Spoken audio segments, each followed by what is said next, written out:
Uhawe ikaze mu kiganiro inyigisho za Bibiliya. Muri iki kiganiro tugenda turaba ibice vy'ivyanditswe muri Bibiliya yera ijambo ry'Imana, tukarimbura insiguro yavyo. Ni ikiganiro gitanga inyigisho z'ivyanditswe vyera mu kiringo c'imyaka 5. Inyuma y'icigwa turaguha inomero woturonderako igihe wogira ico ugomba guterera canke kubaza. Kaze twumvirize kandi twigishwe.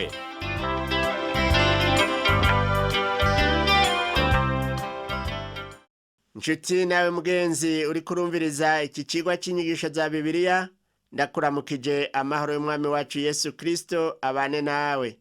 Uri kumwe kandi na Pastori Samuel Nsabimbona, sanzwe ndagushikiriza zino nyigisho za Bibiliya. Mu cigwa giheruka twarabonye ingene Yakobo n'abiwe bose bashitse mu gihugu ca Egiputa, n'ingene Imana yagize Yosefu ikiraro co kujabukirako ngo bashikeyo kandi bashobore kugerera i Gosheni.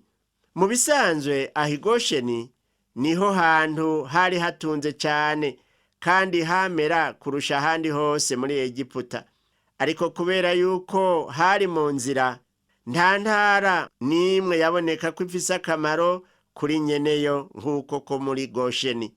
Iki nico gice ca mbere cerekana ubuzima bwiza bwa Yakobo. Ubwa mbere dutangura kubona inkuru za Yakobo, tumubona ataboneka neza. Igihe cyose yamaze atarafata urugendo rwo kuja muri Egiputa, ntivyaboneka neza ko yagendera mu kwizera.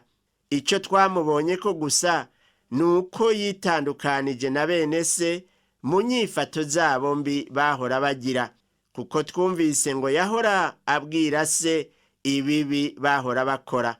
Ivy'ukwizera kwiwe dutangura kubishima muri iki gihimba duhava dusoma ca 47. Uko inzara yatera ija kurangira, niko nayo yakomeza iba nyinshi cane. Isi yose yari mu nzara, ariko twebwe twumva inkuru za Kanani na Egiputa gusa.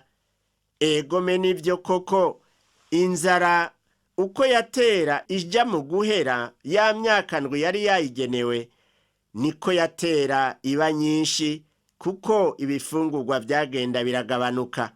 Reka rero turabe inkuru za Yosefu, ingene yajanye se kwa Farawo.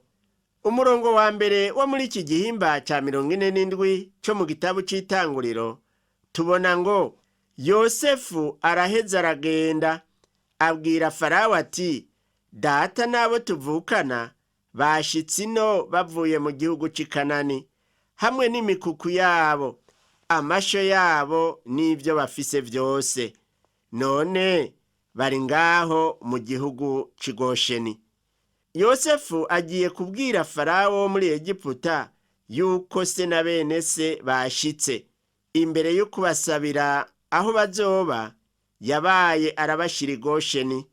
Ubwo bwabaye ubwenge Yosefu yakoresheje kugira ngo Farawo aca abaha harya nyene bashikiye. Mbere bari bashitse batekurura ivyo bazanye vyose. Umurongo wa 2 n'uwa 3 haravuga ngo, maze arobanura 5 bo muri bene se abashira Farawo. Farawo abaza bene se ba Yosefu ati, umwuga wanyu nuwuhe? Bishura Farawo bati, twebwe abasavyi bawe turabungere nk'uko basogokuruza bahoze arabungere. Wibuke yuko ayo majambo ari ayo Yosefu yari yababwiye ngo nibabibazwa baze bamwishure gutyo nyene, kuko hari mw'ubwenge bwo kugira ngo abategurire aho bazoba. Twarabonye yuko abungere bari abantu bagayitse ico gihe. Abanyegiputa nta giciro baha bungere.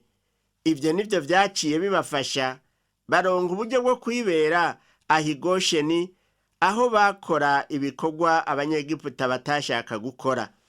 Kuva ku murongo wa 4 kugeza ku wa 6 haravuga ngo, kandi baramubarira bati, twazanywe no kwaka indaro muri Egiputa, kuko abasavyi bawe twabuze ubwatsi bw'imikuku yacu, kuko ikigoyi ari cyinshi cyane mu gihugu cy'i Kanani. None rero turasabye wemerera abasabyi bawe tube mu gihugu cy'i Gosheni.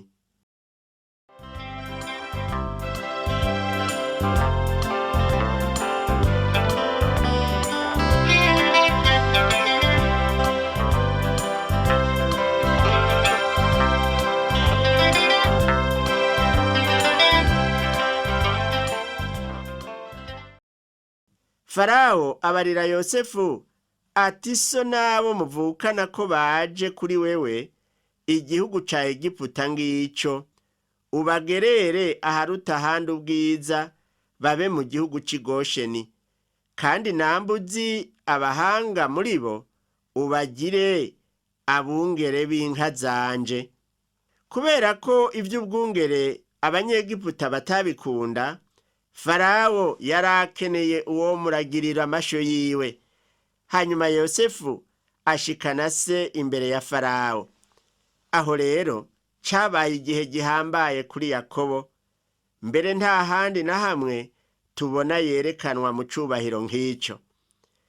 Umurongo w'indwi uravuga ngo Yosefu araheza yinjiza na se Yakobo amushikana imbere ya Farawo. Yakobo ahezagira Farawo. Aho rero Yakobo ni waje ahezagira Farawo, atanguye kwiyumvamwo izina ryiwe, ni umukozi w'Imana. Murazi ko umukuru ari wahezagira uwaruta. None Yakobo ahagaze nk'umukozi w'Imana, maze ahezagiye Farawo. Ku murongo w'umunani haravuga ngo Farawo abaza Yakobo ati umaze imyaka ingahe? Ngaho iyo Yakobo aba yarakiriye wa wundi wa kera muri ka kameremere kiwe, yari kuvuga ati ewe Farawo, mfise imyaka 130, kandi reka ndakubwire ico namaze mu buzima bwanje.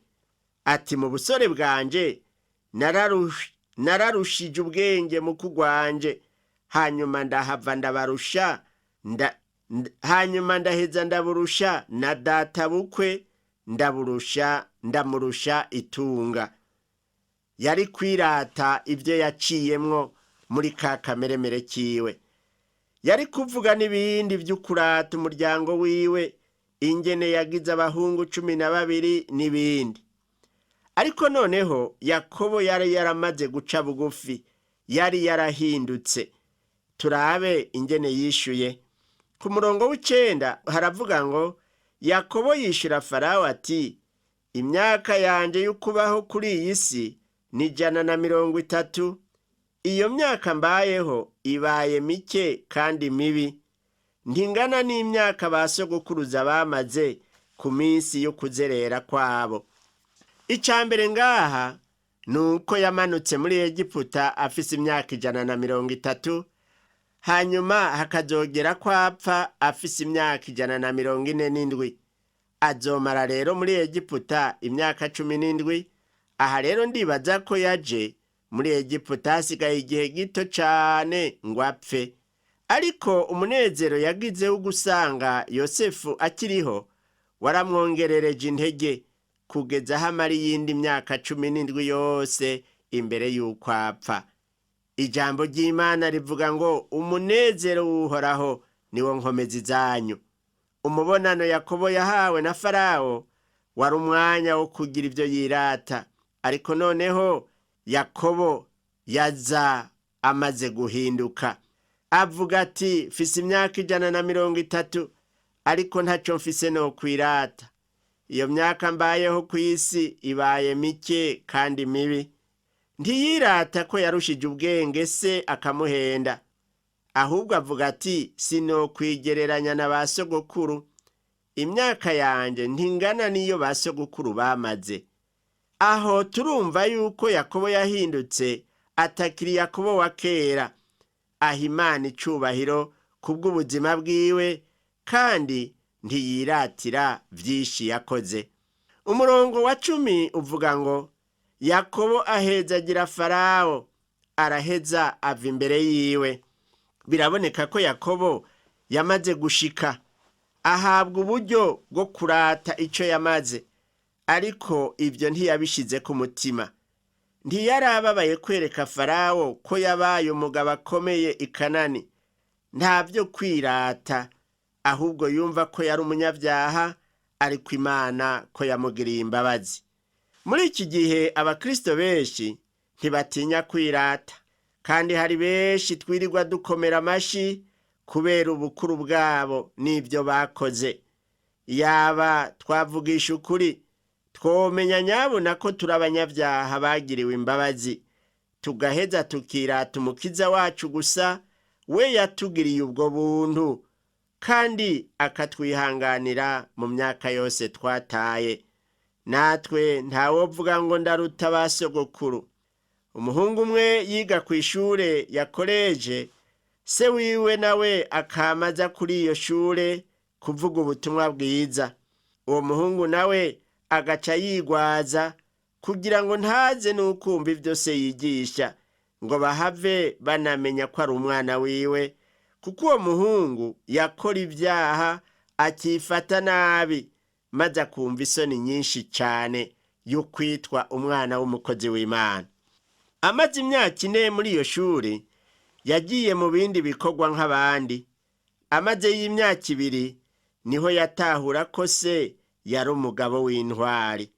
Yagize ati, naho rangira ngo data n'ikijuju, ariko ubuho niho mbonye yuko yari umugabo w'igitangaza.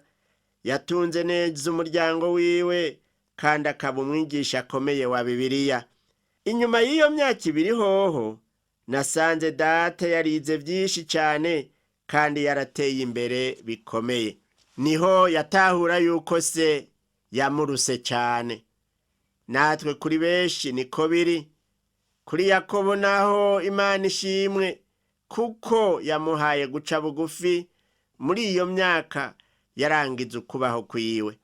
Umurongo wa 11 uravuga ngo, Yosefu agerera se n'abo bavukana abahitongo mu gihugu ca Egiputa, aharusha ahandi ubwiza mu ntara y'i Ramesesi, nk'uko Farawo yageze.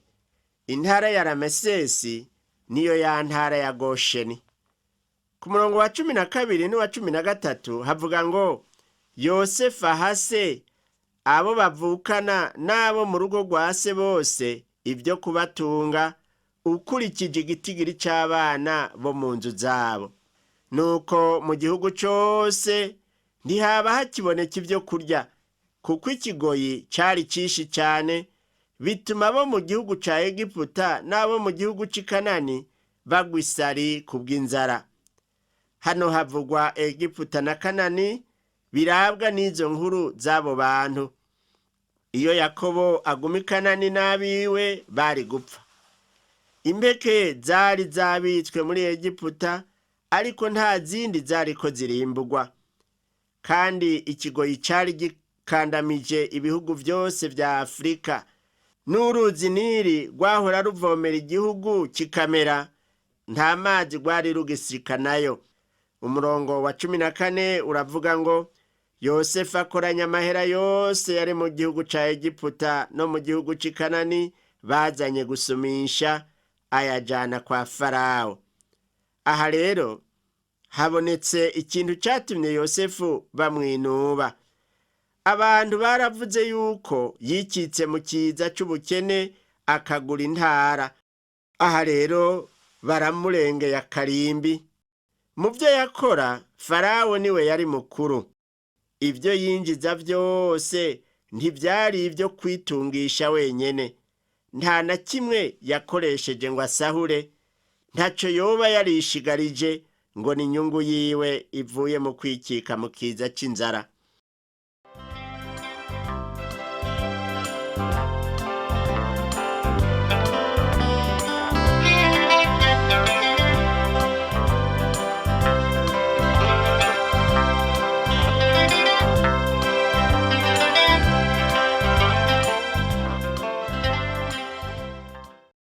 Hari ikindi gihe muri Amerika hari hakenye cyane ubutare buhambaye bwitwa uranium, cyane cyane muri Arizona. Abari bafise ubwo butare mu matongo yabo baremera bakayagurisha na leta ikabaha amahera atari make kandi biciye mu mategeko atagusahura leta kubayemwo.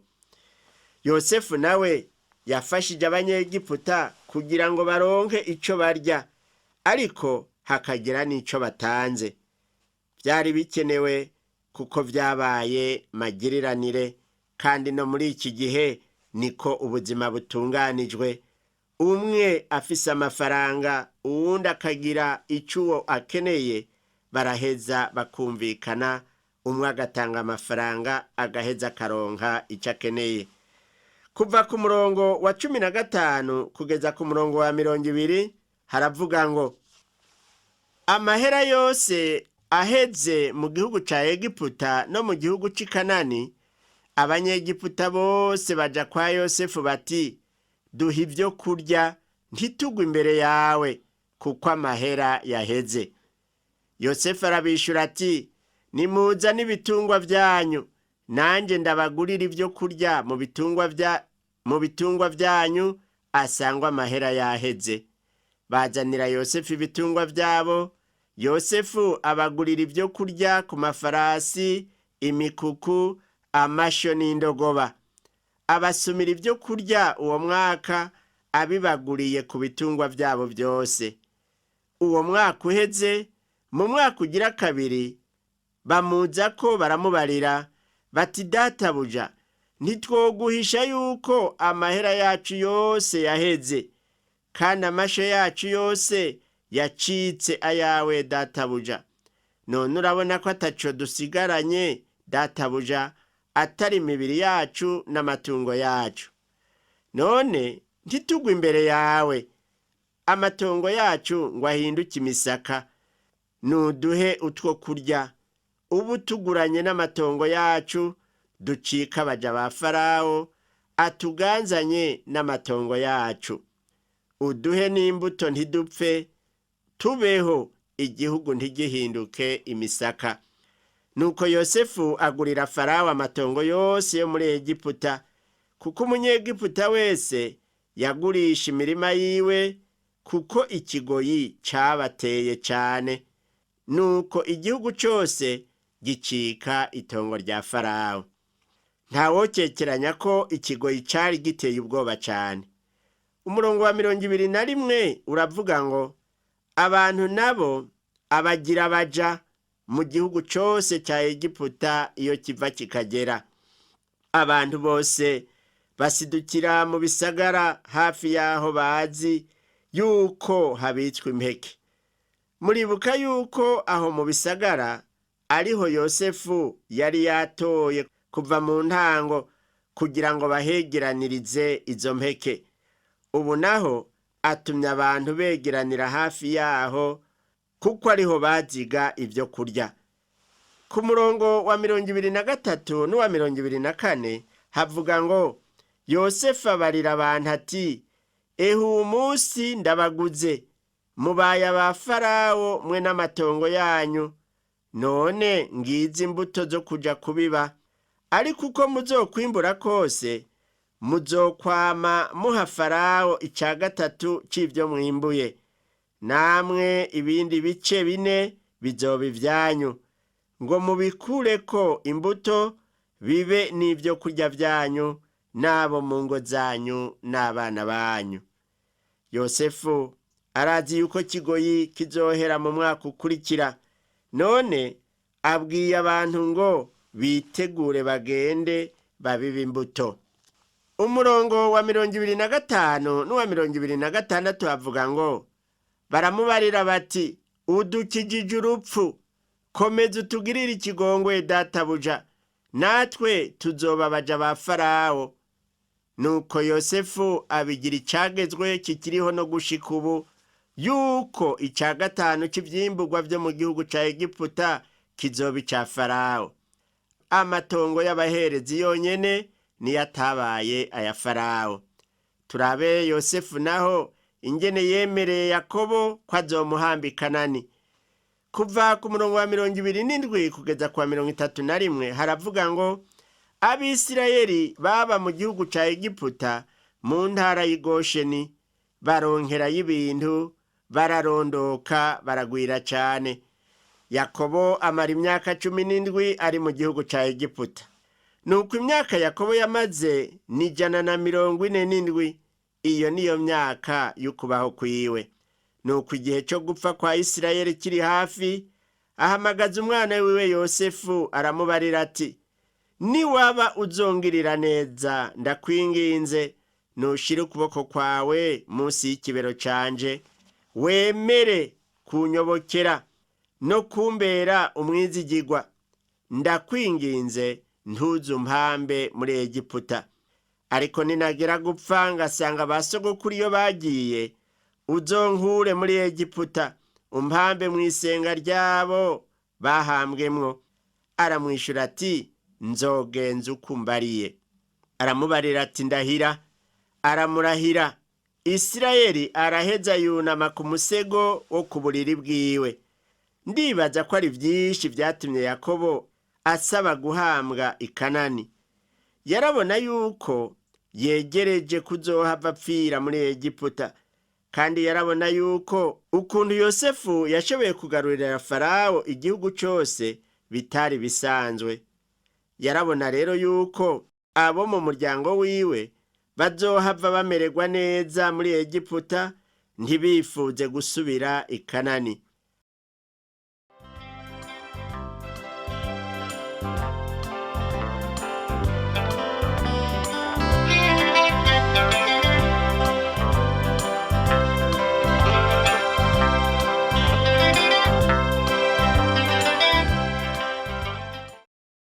Aravye imyaka 147 yari amaze, akabona yuko agiye gupfa vuba.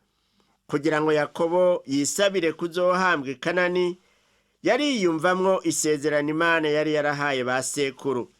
Ivy'iryo sezerano dutegerezwa kubishira ku muzirikanyi, kuko biguma bigaruka kenshi muri Bibiliya. Ukwizera kw'aba bahizi bo mu isezerano rya kera kwabereka igihugu co mw'isi.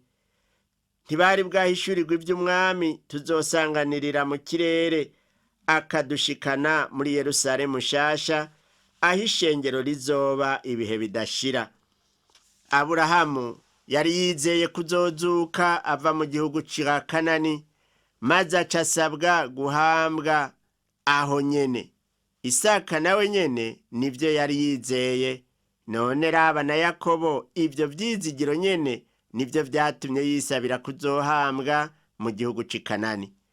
Ukwizera ko mw'isezerano rya kera gushimikiye ku bwami bwa Kristo buzoba muri iyi si. Abisirayeli bazozuka bava muri ubwo bwami muri kirya gihugu c'i Kanani. Kandi rero mu vy'ukuri ivyo nivyaba, ukwizera kw'Abisirayeli kuzoba kwishuwe. Imyaka 1000 ya mbere kizoba ari igihe co gupima. Hanyuma y'ivyo ubwami bw'ibihe bitazoshira buce bushishikara. Nico gituma Yakobo atagomba guhambwa muri Egiputa. Mbega iyo atizera isezerano yahawe n'Imana, vyari guhindura iki ahambwa i Kanani canke muri Egiputa? Kubizera uwo munsi ntaco bihindura, aho wohambwa hose ubuhambwe. Mu gihe c'ukujanwa kw'ishengero, umwe wese azozukira ahari, imibiri yacu yongere ihure n'impwemu. Abazoba bakiriho nabo, imibiri yabo izohindurwa, basanganirira umwami mu kirere.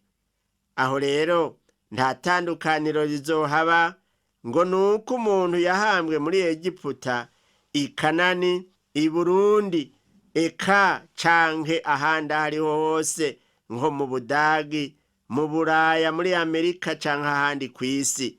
Oya, mbere n'utahambwe ariko yarapfuye azoba mu bandi nk'uko azoba yarizeye.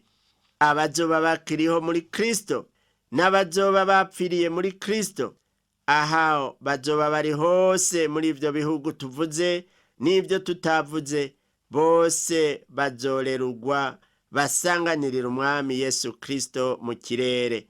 Nta numwe rero akeneye kuja kurondera ishamvu itongo ry'ahandi hantu ho mu isi ngo azozurirweyo. Ivyizigiro vyacu ni ivy'ijuru. Ivyizigiro vyo mu isezerano rya kera ni ivyo mu isi, kuko atavya Kristo bari bwigishwe ngo bihahishurirwe ivy'iyindi ntambuko yongera ku vyo basezeraniwe. Kumbure Yakobo yasabye guhambwa mu gihugu c'isezerano kuko yari afise ukwizera ko azozuka. Yizera kuzukira mu gihugu c'isezerano. Yakobo rero yari yarakuze mu kwizera muri Kristo, natwe dufise ivyizigiro vyo kuragwa ijuru. Mukunzi wumvirije izi nyigisho za Bibiliya, nahawe nawe kuguma muri uko kwizera. Ntutirimuke, wakire Yesu nk'umwami n'umukiza, hanyuma ugendane nawe azoguha ubwami bwo mu ijuru. Reka turangize dusenga. Mana Data wa twese uri mu ijuru, ndagukengurukiye cyane yuko uri Imana y'ukwizigirwa, Imana ibana n'abasavyi bawe. Ngubu Yakobo wamubereye Imana kugeza mu zabukuru, asaza abonanye n'umuhungu we Yosefu, kandi asabye kuzohambwa mu gihugu c'isezerano. Ndasengeye uwo muntu yakurikiza inyigisho za Bibiliya, atahure ku gihugu c'isezerano, muri iri sezerano rishasha ari igihugu co mw'ijuru, aho Yesu ariko aradutegurira. Muha umutima wo kwizera, muha umutima wo kwihana, ave mu vyaha, yakire uwo Yesu nawe uzomuha ubugingo budashira. Ndabisavye mu izina ryawe Yesu Kristo, amen. Cigwa cacu cyo kuri uno munsi igarukiye ngaha, naho ubutaha. Mwami Yesu aguhezagire.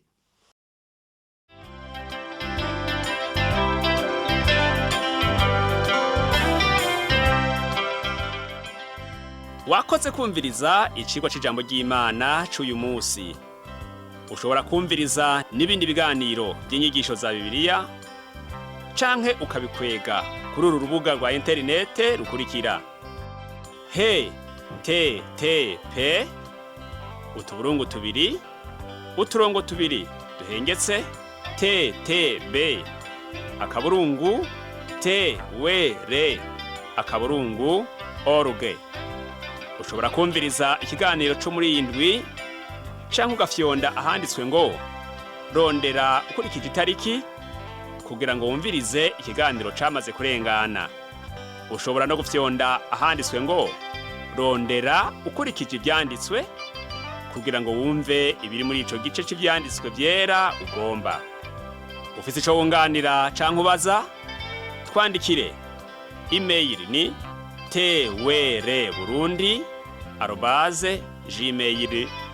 twr@gmail.com.